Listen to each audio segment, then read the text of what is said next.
பெக் வெதர்ஸ்னு ஒருத்தர் இந்த mountain climbing எல்லாம் ரொம்ப எக்ஸ்பர்ட்டா இருக்காரு. அதனால இந்த மவுண்ட் எவரெஸ்ட்டை அவரோட டீமோட கிளைம் பண்ணணும்னு டிசைட் பண்றாரு. அண்ட் எப்படியோ மே 1996 அந்த பீக்கையும் கிளைம் பண்ணி முடிக்கிறாரு. ஆனா கீழே இறங்கும் போது பயங்கரமான ஒரு பனி புயல் அடிக்குது.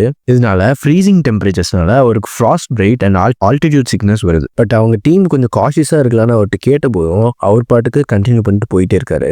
அந்த பனி புயல் இன்னும் சிவியராக பக்கத்துல இருக்கிறதே யாருன்னு தெரியாம அவர் தொலைஞ்சும் போறாரு. அதனால அவர் டீம் அவர் தொலைஞ்சு இறந்தும் போயிடறாங்கன்னு நினைச்சுக்கிறாங்க.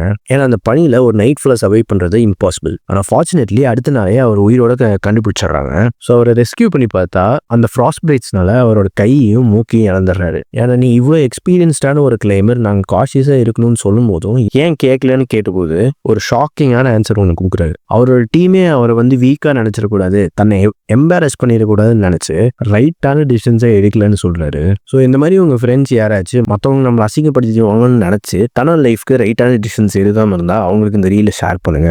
Until next time, peace.